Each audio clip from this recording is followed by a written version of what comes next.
You'll walk out the door and she'll start screaming. And everything.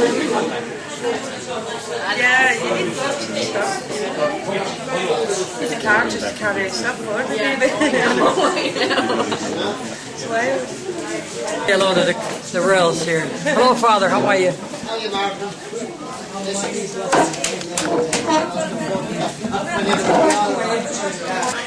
No, let's reverse, isn't it? My name is Martin Sheen.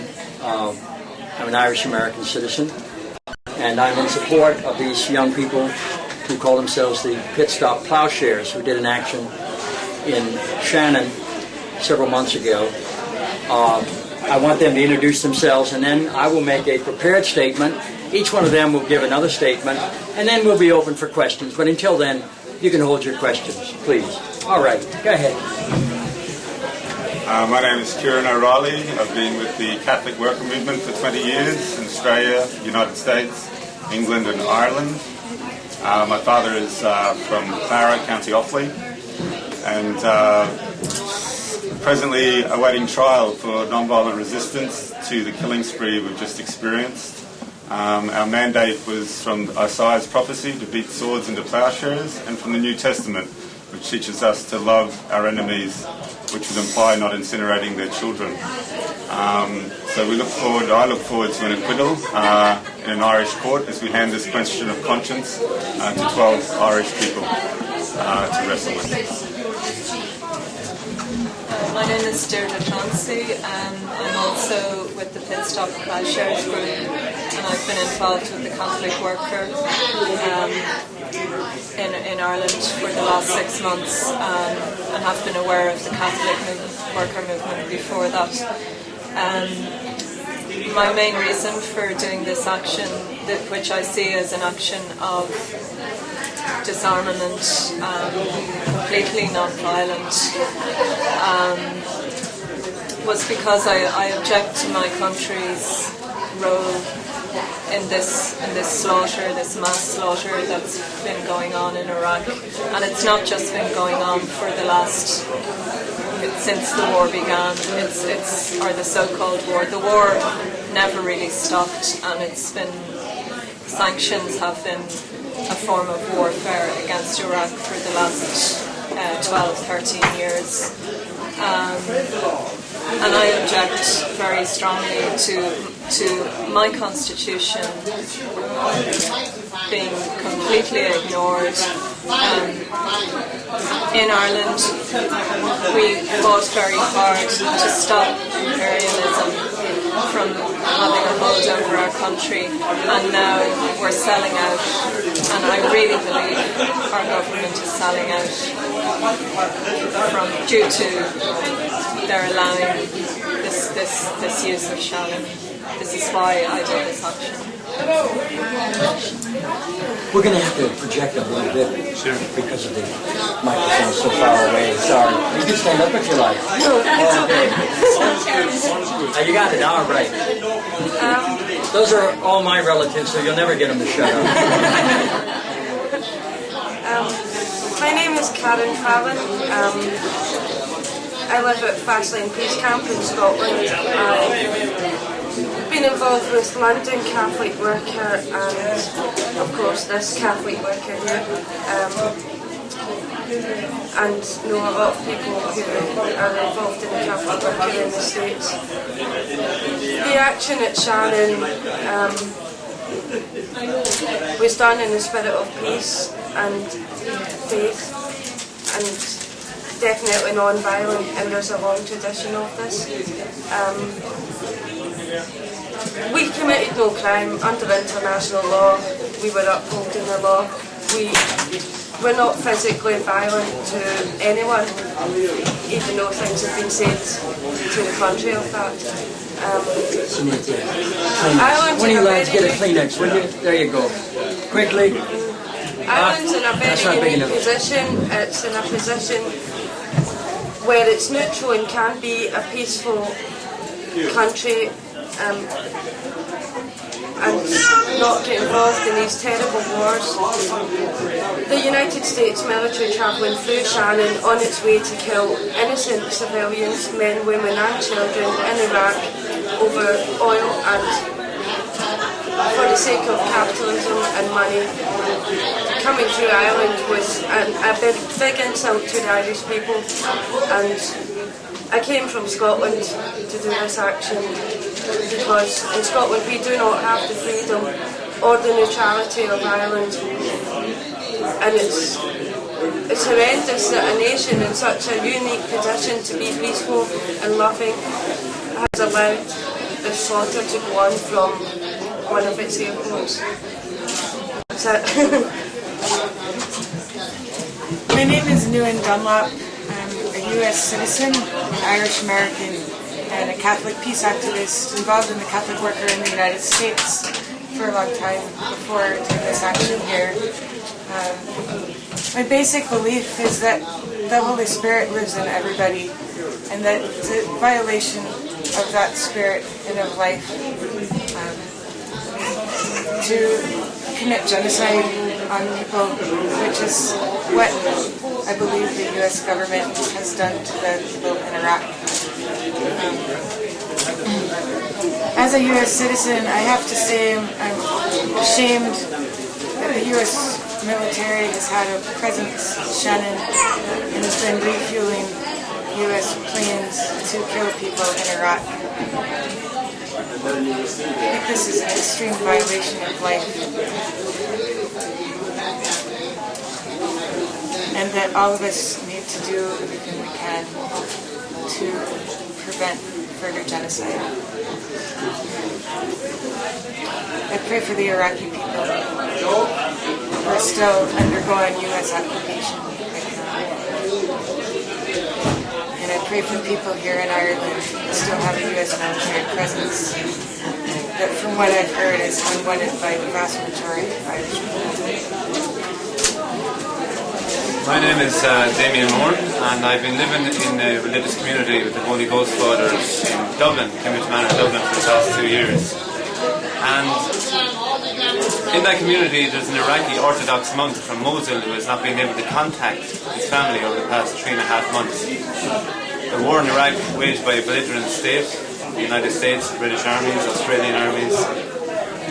It's not over for him, it's not over for his family. So my Catholic faith compelled me to disarm a US warplane on February the 3rd last with these beautiful people who are seated around us here. And I had to non-violently resist this war and the weapons of mass destruction which are passing through Shannon Airport, and which we have discovered through Ed Horgan's High Court case recently. So basically, my faith also compels me to non-violently resist this war, to love my enemies rather than slaughter their children. And as Kieran previously stated, I look forward to being acquitted. We're back in court on June 24th in Kilrush, County Clare, and one way or the other we will continue to expose this government's complicity in war crimes and crimes against peace and humanity in Iraq and throughout the world. I also work in a homeless shelter in town, not this town, but in Dublin City, and it saddens me, deeply saddens me, to realise that George Bush was able to supplement his war with $75 billion. Yet these people do not have a house, a shelter, they hardly have food to live on. So we're channeling our resources, we're channeling our energies in death-affirming weapons, rather than trying to help out our fellow brothers and sisters throughout the world who are dying from AIDS, starvation, malaria, however it may be.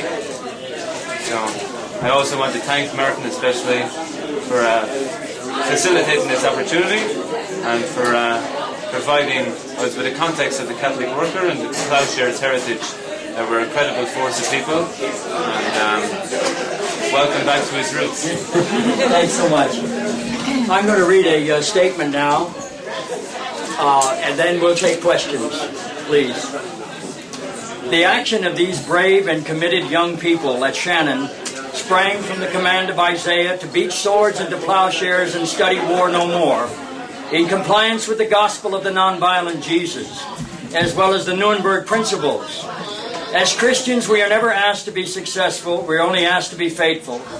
And although their action has clearly jeopardized their future, their moral courage in speaking out at this dark time is a powerful source of inspiration to peace-loving, nonviolent people everywhere. As a fellow Catholic peace activist, I am compelled to support them in their struggle for peace and social justice and their efforts to gain a fair trial with a necessary defense, which has thus far been thwarted. For some time, I have observed with growing alarm the current U.S. administration, whose legitimacy was questionable from the start, in its darkly chartered course, where every legitimate opposition has been met with condemnation or intimidation. It appears now that the war on Iraq was a foregone conclusion. From September 2001 to September 2002, the United States moved from legitimate protection to legitimate paranoia when it declared a first strike policy, including nuclear first strike, against any nation it perceived as a threat. And contrary to its stated intentions in Iraq, this war has only served to further destabilize an already destabilized Middle East. As a patriotic Irish American with a deep love for both of my countries, I urge the Irish government, which still enjoys the highest level of moral ascendancy in the eyes of the world, to grant these brave young Irish and American patriotic peace activists a fair trial by permitting their necessary defense on moral grounds supported by the Nuremberg principles. And if that doesn't work, in accordance with the power vested in me as the acting President of the United States, I am prepared to grant them full pardon and amnesty. There you have it. We're all yours. Thank you. Thank you very much, Mr. President. All the best. I'm going to give the Irish government their chance first, but I'm standing by. That's very good. So you windbags, let's hear from you. You bet my ear all night. Now let's hear something on social justice. How wrong, in your view, was it for the Irish to give the go-ahead for the use of Shannon? I can't speak for the Irish government, nor the Irish people. As an American, I can tell you that a great number of our allies, as well as non-aligned nations, have been intimidated into supporting the United States, if not specifically with arms or soldiers, then certainly in their diplomacy or lack thereof. And I think the Irish government was intimidated. You've taken actions like this yourself? No, I have not. No, I've been involved in a great many demonstrations, peace actions, no. But I have never done anything that would put me in the jeopardy that these young people are facing. No, I'm not in this company at all. Do you understand their predicament then at the moment? Only as a fellow peace activist, I can imagine it. For my own part, I do not have the courage to do what they did, and I've had numerous opportunities. I simply do not possess the courage. I've done a number of civil disobedience over the last 20 years, and I was involved with the original Ploughshares, Dan Berrigan and Phil Berrigan and their colleagues in the East Coast of the United States. I've been involved with the Catholic Worker for nearly 45 years in New York. Excuse me. And I work towards civil rights and any number of causes, social justice causes, and peace concerns in America. But I've never jeopardized myself with a prison term, no. I'm currently on probation for an action that I did at the Vandenberg Air Force Base a few years ago against Star Wars. Do you encourage actions like this? I don't encourage anyone. I encourage people. No, I don't. No, I do not. No, I leave that to the Holy Spirit. I do not have that kind of clout.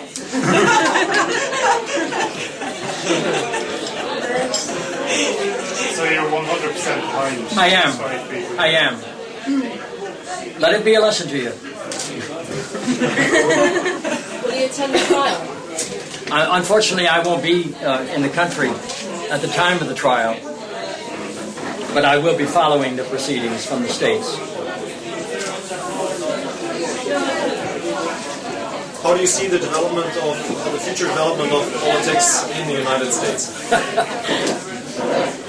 Well, I tell you, I think we've substituted our foreign policy and our diplomacy with militarism, and I think we've used our politics and our power, both political and especially economic, to intimidate the whole world, frankly. We're living in a very, very dark and serious time. Unfortunately, I'm afraid it's going to get much darker and much more serious before it gets any better. I think that this man in the White House at this time began his re-election campaign with the invasion and destruction of Iraq. And I think the high point of that action was culminated when he landed on an aircraft carrier a few weeks ago in triumph.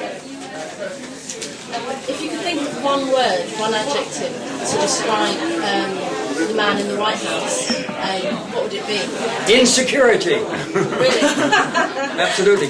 When you possess real power, you don't have to show it off. When you're really, really confident and secure in who you are, where you come from, and what you stand for, you do not have to pound people over the head with it. You do not have to take the stage with the aggrandizement of your position. You're humbled by it because your first responsibility is to be servant, to be the first servant to all the people. The office of president is most revered in my country because it is the only office, the only federal office, that all the people have a say in who occupies. So the office is revered. But unfortunately, right now, it's compromised, I'm afraid. Have you ever been asked not to speak out on issues like this? Well, I've gotten my ass kicked for the last couple of months in the States. I don't know if you're aware of it, but any of us that have spoken out have been at the least intimidated, at the worst condemned. I have no further questions. Sorry, have you experienced being intimidated because of your views? Yes. They've tried to impeach me. No, seriously, have you experienced? I'm serious. Guardian. There was a huge movement. I led a so-called, I'm not into computers, I don't even know how to operate one, but I was asked to participate and lead what was called a virtual march on Washington. I did an ad asking people who objected to the war, and this was just several days before it began, to let their representatives know, to let the White House know, and they were flooded with, I understand, over 1 million telegrams and responses. As a result, I got flooded with an equal number to remove me from the West Wing. And it got pretty ugly in the mail as well. Right. Just one more question. If things don't go the right way with the trial, I mean, what would you do? Well, it's hard to say as an outsider what the right way will be. If you mean that they would be exonerated, that would be a great celebration and a great rejoicing. But even if they are not exonerated, does not mean that the trial has gone the right or the wrong way. If the truth is spoken, regardless if it's adhered to, it still remains the truth for its own sake. These young people have chosen to speak the truth, the whole truth, and nothing but the truth at the most critical time imaginable. And the risks of that are enormous, as they are prepared to tell you.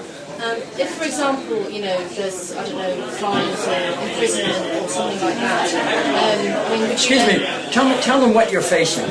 I'm not familiar with the exact charge. Tell them what is the list of charges? They should know what you're being charged with. 2 charges of criminal damage. We go to the circuit court. Maximum if we're found guilty and lose, we could face up to 10 years imprisonment. We could get fined on top of that as well. Now, are you being charged by the Irish government? Yes, the Director of Public Prosecutions. Two criminal damage to property of another without lawful excuse, and we intend on basically proving that we have a lawful excuse under constitutional law, international law, and divine mandate. But the charges had to be specified by the U.S. military because the Irish government did not own the planes. Am I correct in that? It's true. So that you should make it clear that the American government is pushing for a conviction in this trial. That because I have a sense that the Irish government would be willing to reduce the charge or to not prosecute you at all if it were left entirely up to them. And I think that needs to be made clear, don't you? There's a campaign of slander being launched by the government on two bases. One is that the cost of repairs had to be borne by the Irish government, which is hugely debatable. It's an expression of the sycophancy of the Ahern administration that he offered within hours of the action to repair a machine that should not have been repaired. From his own pocket? Yeah. Oh, thanks so much, Bertie.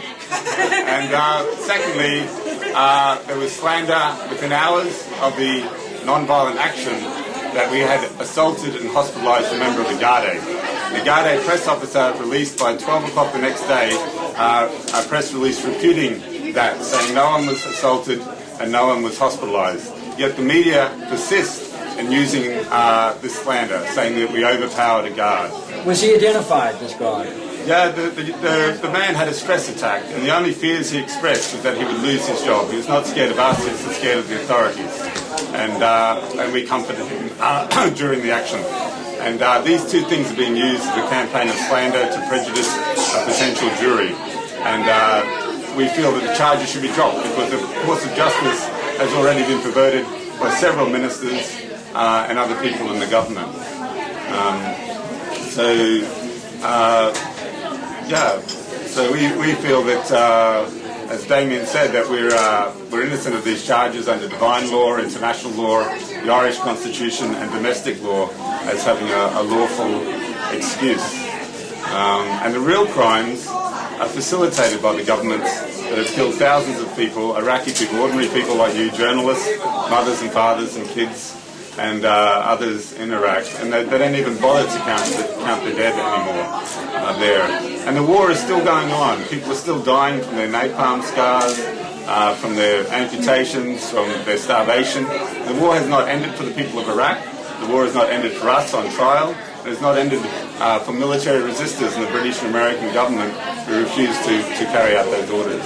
So that the media has declared the war over is a fallacy. Martin, if they are, if they go to prison and there's a fair trial, I mean, would you make representations to Josiah Bartlett on their behalf? I've just done it. You've done it? Right. I assume he's still in charge. Yeah. When did you do that? They gave us a presidential pardon, which had more credibility than the guy in the I urged the Irish government in my statement. Where were you? And that's going to go forward, is it? I just did it. Yeah, it'll go forward if you report it. Yeah. Right, okay. I do not have a personal contact with the Irish government, nor do I long for one. But I do love the country, and I'm an Irish citizen. I just finally want to say that Martin said he talked about truth, and we did speak truth to principalities and powers, to state, in this case. And they were highly embarrassed. The US emissary coming the day after our action, and he admitted on Taoiseach Bertie Ahern admitted on the radio live that the government were highly embarrassed. So truth is the first casualty of war, and that is absolutely being proven all over the world at the moment, and in this context at Shannon Airport. So it seems like when criminal activity has been legitimised, peaceful protest is criminalised. And we've also seen an example of this only a month ago, where 3 Dominican nuns in Washington were had been found guilty of sabotaging US government property after they disarmed the nuclear weapon, an intercontinental ballistic missile, which can travel 8,000 miles and has a capacity of 13 Hiroshimas, and they still call it a self-defense weapon. But it's obvious it's a weapon of mass destruction, and they need not pass by the front door of the White House, to find these WMDs. We feel that Shannon Airport has become a pit stop for the war machine, and but instead of comforting these machines of death, we as people need to comfort their victims. And we come from a 70-year tradition, the Catholic worker tradition, of comforting the afflicted and afflicting the comfortable. But we come from a 2,000-year tradition which saw Jesus on trial for speaking truth to power. We saw all the 11 of the 12 apostles on trial and executed for similar reasons. And there's a whole tradition of saints and martyrs that have inspired us. And we're not at all anti-American. Our movement began in New York City, and we've taken great inspiration from brothers and sisters non-violently resisting the government there. And I am a U.S. citizen, and I have to say that directly after September 11th, I went around with the Catholic Worker newsletter talking with hundreds of people in the streets of Denver, Colorado from all kinds of walks of life, asking for their opinions about whether or not they thought that the U.S. should launch an offensive in Afghanistan. And out of over 300 people I talked with, only 2 indicated that they were in favor of a U.S. war in Afghanistan. I didn't hear any comments of revenge coming from 99% of the people I talked with at that point. And this was right after September 11th. So I'm also not anti-American, and I think that many U.S. citizens are opposed to what the United States government has done in Afghanistan and is continuing to do in Iraq. Even though the polls that the corporate media say otherwise. I'll pick up on that theme. It's very true that the support for this president, this administration in this war is very suspect. But the major problem we have in America is information. The government and the large corporate concerns that support the government control in large measure the media. Most of the news we get in the United States and what's really going on in the world comes via the BBC or the National Public Radio in the States. That's where I get most of my news. The average American could not tell you how many Iraqis died in the war. But the information from the BBC is that at least 40,000 Iraqi soldiers. Mind you, 90% of Iraqi soldiers are conscripts. They're not professional soldiers. They're not career people. So they were forced into the army. That's why there was no defense of Baghdad per se, because they were all destroyed by the bombs before the army got there. There were 2,500 known Iraqi civilian casualties, including women and children. And there were upwards of 12,000 injured Iraqis, civilians. That was through last week. I don't know what it's climbed to now. And there was upwards of 125 to 130 American soldiers that died. But I'm not sure whether that's inclusive of the British or the reporters or the Australians as well. I'm not sure, but it's called allies, 125 to 130, and I'm not sure the exact number. Unless we forget 1.5 million suffered under the US-UK imposed economic sanctions over the last 12 years. And also during the Iran-Iraq war, 1 million people died, and that was supported by the United States, the United Kingdom, and the main powers on the UN Security Council who supplied them with most of their weapons, chemical, biological, nuclear weapons. It was even Donald Rumsfeld himself in 83, 84 that supplied many of the chemical agents to Hussein. And our own Taoiseach Bertie Ahern was the Minister for Labour in 87. That was around the same time as Halabja, where Amnesty International Human Rights Watch came out with 2 damning reports of the Iraqi regime, but everybody turned a blind eye in the West. Why? Because we were selling the weapons. Because we were selling their army beef. and we were making healthy profits from it.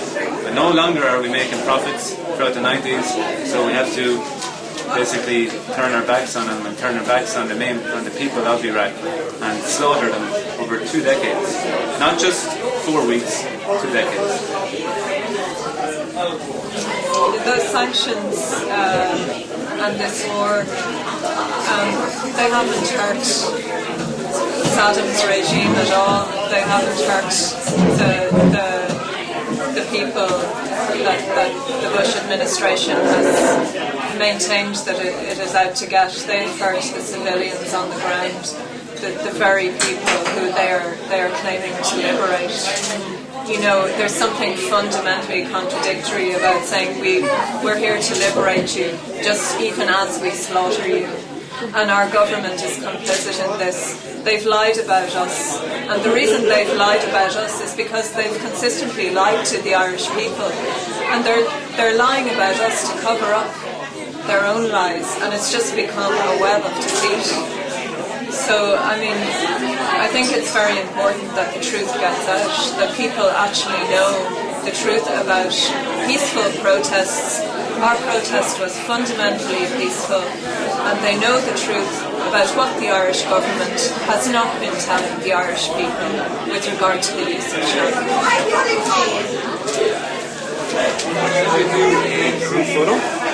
I'll do a group photo. You done with the questions? We all done then? You had nothing to say. I'm so disappointed. All right. Are any of you planning to cover the trial? Good. All right. It's in So the you want to middle get a of group nowhere, photo? you know. Say what? It's in the middle of nowhere. I think that's done on purpose. And you plan to subpoena the security guard. You must be subpoenaed. Would you be interested in where? Well, first of all, Give me a skirt. let me present you on behalf of Thanks so much. the Pitstop Ploughshares with one of our high-quality Armani t-shirts. William Essen, they're St. Bernard's finest, those stores. And so thank you for your public support, for your witness against this terrible war. That's an honor. Thanks so much. God bless you. Delighted to join you. Between a request for a photo outside. We did that, so actually You want to go outside and get a picture?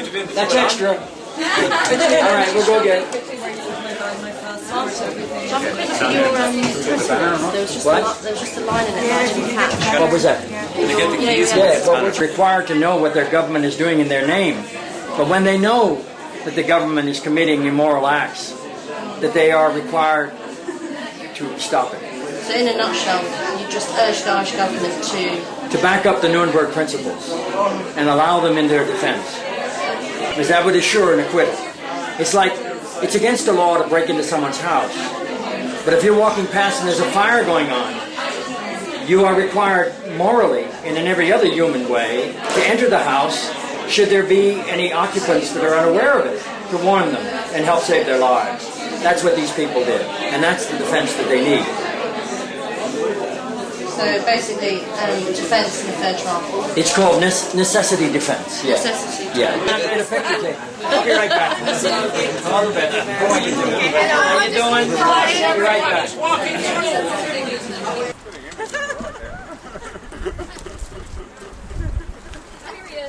We all came over from America. Our mother's the 100th birthday. Did you with Phil and Liz? I was at Phil's funeral. God rest him. What a mighty community that was. I said that was you. Okay. Does this grab it from you? Yes. Pretty sure it's all there. Ready? Better hold the bottom of it. Hold the bottom out. Stretch the bottom out. There you are, David. A bit closer together. Can you read it? Yeah. Can you read it then? Iman, do you read it? All the best. Over here, folks. Just like over here. Okay. Nice, everybody here. That's extra. You do it? Hey, everybody, looking here. The wretched paparazzi, even in Ireland. All looking here, everybody. Yes, sir. Okay, thank you. Great, thank you. Win. All right, are we done now? I think you just walk up towards I won't. I won't. He's wanting me to pose at my grandmother's grave this morning. One without the banner. Yep. And holding hands. That sound okay? Hugging each other. From California.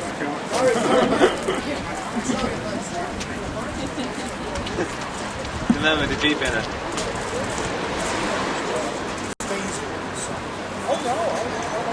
Smile like you've never smiled before.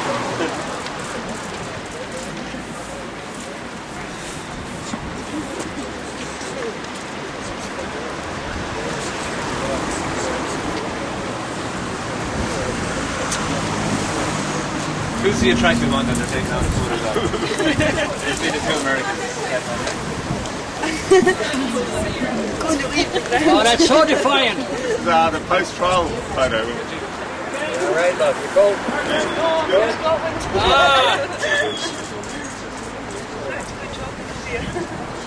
That's fair enough, all the best. That's the end of it. Points again a second. We've been good long enough, let's eat. Come on in, lads. My brother John, my brother Frank, my sister Carmen, my brother Joe. Hello. They're worse radicals than I am.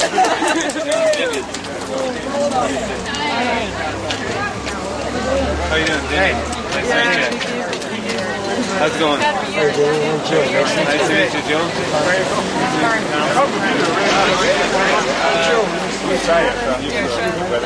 Oh, yeah. Just crossing the road. Hi, baby doll. How's your hair? 15 years graduate. I don't know. Break my posture, but it's worth it. Must be heavy. Yeah, I always reassure myself. He may like, yeah. He's got a upset stomach, you know, so, yeah. How you doing, man? Nice to meet you, sir. We just got a presidential pardon. It's okay. It's going to come back.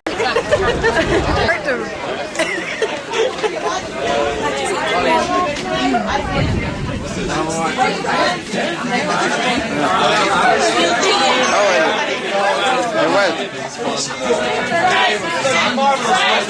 Come on, yourself. There you go. Here. Take a sip of that. Now you're drinking. Now you're drinking. You all lady, you're feeding a drink. Aye. Cheers. Give the women some drink there. Cheers. Good luck.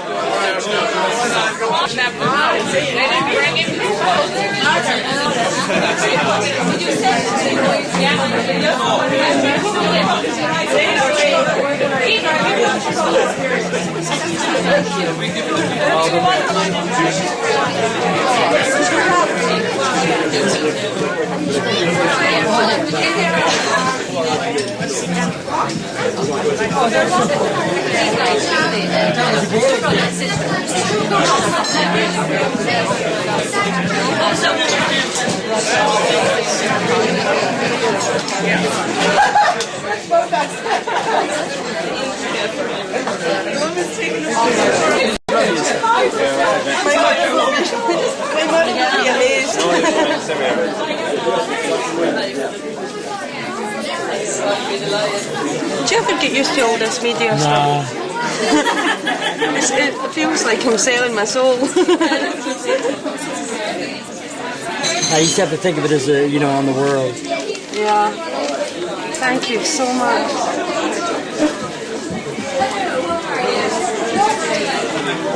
Now that you know me, I could just sign my first name. This is from the show. I'm at my desk, busy at my desk, running the world. I will. Yeah. I just need a place to light for a little while, where I can sign somebody. You bet. So I'm gonna get settled up in the corner. Okay. this the baby? I'll spell out the baby. Yeah. I'll tell you what, get a list of the names if you like, and meet me up in the corner, will you? Because there's no place to sit down here.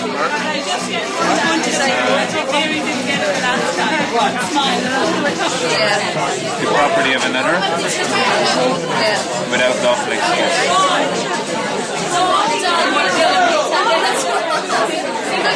And the trial is June. It's June 24th. Where is it?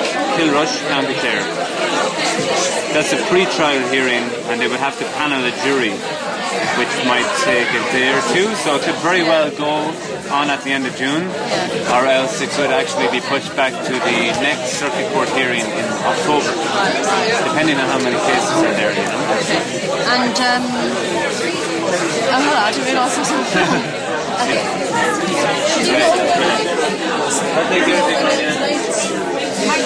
Martin's going to personalize the photos keep it up there.